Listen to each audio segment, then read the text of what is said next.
आज की नशिस्त में हम दीवान फरीद बिल तहकीक से काफ़ी नंबर 137 पेश कर रहे हैं। इसके मिसरे 16 हैं, अल्फाज इसके हैं 63 और राग इसका है आसा। ये तरतीब से देखें तो दूसरी काफ़ी है जिसका ये राग आसा है। और इसका मजमून जो है काफ़ी का वो इस बेसबात दुनिया के बारे में है और यहाँ से कूच करने के बारे में ख्वाजा साहब कुछ कह रहे हैं। और इसके दूसरे शेर में एक बहुत बड़ी बात आई है, उसको हम अलग से तफसील से बयान करेंगे।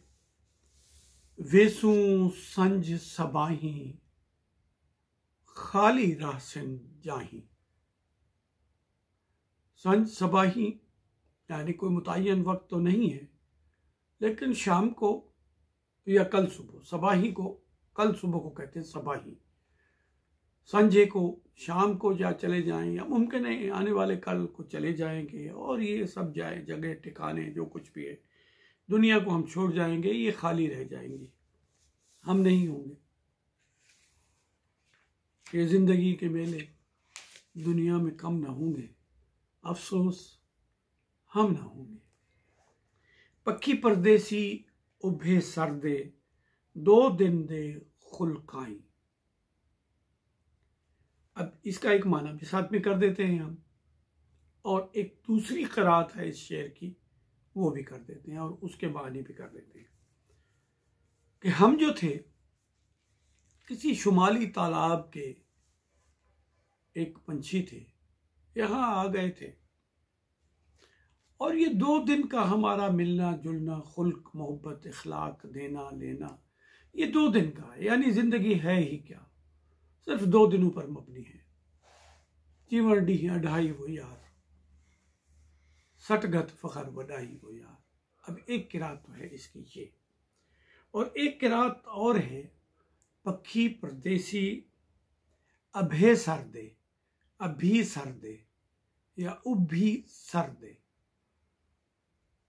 2 दिन दे खलकाई। पहले हमने इसको खुलकाई पढ़ा था, अब हम इसको खलकाई पढ़ रहे हैं। इसके पीछे क्या है? हमारे दोस्त और माहिर फरीदियात हैं शेख सईद साहब, उनका ख्याल है कि ये अभेसर है या उभेसर है, इसका कुछ इस तरह का तलफ़ुज़ है और इससे मुराद कोई शुमाली तालाब नहीं है। सर तो तालाब को कहते हैं, सर तालाब को कहते हैं, जिस तरह कहते हैं अमृत सर, वो तालाब जिसमें अमृत का पानी हो। एक शहर का नाम रखा गया है ना, तो सर तालाब को कहते हैं, लेकिन वो ये कहते हैं कि ये एक इकट्ठा है, उभेसर या उभीसर एक है। तो इसके पीछे एक मिथ एक बताई जाती है कि एक अल्लाह वाले कहीं से आए और वो आकर एक शहर के बाहर किसी जगह पर बैठ गए, मट्टी पर ही आके डेरा लगा लिया उन्होंने। उस शहर की एक खातून जिसकी शोहरत अच्छी नहीं थी, वो कहीं शहर से बाहर थी। जब वो शहर से बाहर आ रही थी तो शहर के दरवाजे से जब गुजरने लगी तो उसने देखा कि एक अल्लाह का बंदा बड़ा वजीह शक्ल का है और वो एक जगह पर बैठा है। उसे ख्याल आया कि ये तो कोई परदेसी है, मकामी आदमी तो नहीं लग रहा, शहर वाले मुझे जानते हैं और मैं सारे शहर वालों को जानती हूँ। उसकी शोहरत कुछ अच्छी नहीं थी, तो सारे लोग मेरे जाने पहचाने हैं, अब ये कौन है? तो वो गई उसकी शक्ल और विजाहत पर और उसकी शराफत और नजाबत जो उसके शक्ल से जाहिर थी, उसे कहा कि अल्लाह का बंदा मेरे घर चलो, और थोड़ी देर के बाद ये दरवाज़ा बंद हो जाएगा तो फिर तो किसी को भी नहीं आने देंगे, और फिर ख़ास तौर पे आप तो परदेसी लग रहे हो। तो उन्होंने, उस अल्लाह के बंदे ने इस तरह सर उठा के उसकी तरफ देखा और उसे कहा अभी वक्त नहीं आया तुम्हारे घर चलने का। अब इस बात की तो उसे कोई समझ ना आई कि ये क्या कह रहे हैं, मुझे इनकार भी नहीं कर रहे और कह ये रहे हैं कि अभी वक्त नहीं आया तुम्हारे घर चलने का, तो क्या मतलब हुआ इसका। वो इनकार करती गई और ये न गए। बिल आखिर जो ही वो घर गई तो दूसरी सुबह जो उठी तो उसके बदन पर कहीं कोई लाल दाग पड़ गया, लाल किसी रंग का कोई दाग पड़ गया, यानी जिस तरह कोई एलर्जी होती है। अब वो परेशान हुई तो उसने चीखना चिल्लाना शुरू किया कि ये मेरे बदन पर ये दाग है। वो दाग बढ़ना शुरू हो गए हर तरफ से। तो जब लोगों ने देखा कि ये क्या हुआ है इसको, ये तो वही औरत है जो, इसकी शोहरत तो बहुत ख़राब है और ये जो इसको पड़ गई ये तो कोई मुताद्दी बीमारी ना हो, यानी चिमटने वाली छूत छात की बीमारी ना हो। लिहाजा फौरी तौर पर उन्होंने फैसला दे दिया कि इसको शहर से निकाल दो। तो उसकी कोई बात नहीं सुनी गई, पकड़ा गया और उसको शहर के दरवाजे के बाहर निकाल दिया गया। शोहरत तो वैसे ही उसकी अच्छी नहीं थी, तो लोगों को ये एक हुज्जत मिल गई उस पर कि तुम हो ही खराब और फिर यहाँ से जाओ, दफा हो जाओ।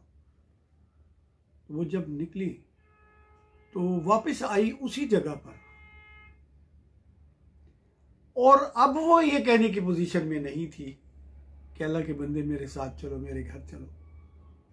एक दिन पहले वो किसी को अपने घर मेहमान रखने को, उस पर मेज़बानी करने की पोजीशन में थी, और एक ही दिन में वो अपने घर से बेघर करके उसको ठिकाने से निकाल दिया गया और वो खुद बेचारी और खड़ी थी वहां पर। अब किस मुंह से वो कहे। तो यूं ही गए तो उन्होंने उसकी तरफ हंस कर देखा और वो गई। उसने कहा अल्लाह के बंदे मेरे साथ क्या हुआ है, ये देखो मेरे जिस्म पर क्या हो गया है मुझे, और मुझे तो इस तरह निकाल दिया गया है। तो उस पर उस अल्लाह के बंदे ने मुस्करा के कहा हाँ अब वक्त आ गया है तुम्हारे घर चलने का, और ये लो दवाई। वो कोई डिबिया दी उन्होंने और उसने जो लगाती गई और थोड़ी देर में उसका बदन साफ हो गया उस एलर्जी से। तो वो वापस आई और उसने आके किले वालों को कहा कि अब मैं बिल्कुल ठीक हूँ, आपने मुझे निकाला था कि मुझे कोई बीमारी है, मैं तो बिल्कुल ठीक हो गई हूँ, मैं अपने घर जाना चाहती हूँ और ये अल्लाह के वली हैं वगैरह। पीछे एक कहानी इस तरह की है। और वो जगह जो है, अब आते हैं अभेसर के पर, उनके मुताबिक कि वो जगह जो थी उस जगह का नाम अभेसर था या अभिसर था उस ठिकाने का। तो इसमें एक ख्वाजा साहब ने एक तलमीह दी है कि हम तो वहाँ के परदेसी पंछी हैं, अभेसर के ठिकाने के, बाहर से आए हैं, वहाँ पर बैठे हैं और 2 दिन दे खलकाई। अब ये दूनी ही भी नहीं कहा गया, इसको 2 दिन दे लिखा गया। अब इसके पीछे एक और मिथ है, एक था खलकाई और एक था खुलकाई और एक है खलकाई। अब इसके पीछे एक और फारसी मिथ आती है कि ईरानी हुकूमत की जब एक दुनिया में सुपर पावर रही है ईरानी हुकूमत भी, तो उसके जो काफिले चलते थे तो उस काफिले जंगलात में से गुजरते थे, पहाड़ों में से गुजरते थे। तो उसने जगह जगह अपने उन काफिलों को महफूज रखने के लिए जेर ज़मीन मेहमान खाने बनाए, तहखाने बनाए, कि जहां वो अपने उन ताजरों को मौसमों से महफूज रखे, जानवरों से महफूज रखे और इंसानों के लूट मार से महफूज रखे। तो उसका तरीका ये होता था कि, और उस जगह को जो जेर ज़मीन बनाया जाता था उसको कहते थे खलका, और ये अरबी की अल-मुंजिद वगैरह में मौजूद है। खलका हमजा भी है आगे, उसको कहते थे जो जेर ज़मीन जो तहखाना होता था उसको कहते थे। और उसके जो नियम थे, उसके जो उसूल मुरतब किए गए थे, और वहां पर जो जबरी तौर पर यह होता था कि किसी को भी उस खलका में 2 दिन से ज्यादा कयाम की इजाजत कतई तौर पे नहीं होती थी। कि एक दिन वो आए, अपनी वहशत, अपनी सफर की थकावट दूर करे, दूसरे दिन वो अपने आप को तैयार करे और वहां से निकल जाए। तीसरा दिन वहां पर नहीं होता था क्योंकि पीछे से और काफिले भी आ रहे होते थे और वो सफाई भी करनी होती थी, लिहाजा उसको जबरी तौर पर उस खलका से धकेल कर भी निकाल दिया जाता था। तो ये दुनिया की बेसबाती के देखिए, वो ये कह रहे हैं कि ये दुनिया को आप एक खलका समझ ले, एक तहखाना समझ ले, और हम यहाँ 2 दिन ही रह सकते हैं, 2 दिन ही रह सकते हैं, यहाँ तीसरे दिन का कोई असूल ही नहीं है। और मुल्क बिगाना देश पराया, कोझा कूड़ बिनाई, ये मुल्क पराया है, ये देश बेगाना है, ये बदसूरत और झूठ पर मबनी जो हमने बिनाएं बना ली हैं, कितने तक चलेंगी ये? ना कोई साथी ना कई संगती, कैकू दर्द सुनाई। कौन है जिसको तो अपना दर्द सुनाऊंगा मैं, या आप किसको सुनाओगे? किस्मत सांग डिठो में ए धरती। किस्मत यहां पर सांग का माना है सबब से, किस्मत के सबब। वैसे सांग के 5, 6, 7, 8 मायने होते हैं जो मैंने कई दफा बताए। डिठो में ए धरती अमदा कौन है था, हम तो किस्मत से यहां पर आ गए, वरना हमारा यहां आने का क्या सबब था? कुछ भी नहीं। और फिर मैंने जाना कहाँ है, हुस्न नगर डोथियम रवाना, यार अब तोड़ पुजाई। अब ये हुस्न नगर क्या है ख्वाजा फरीद की नजर में?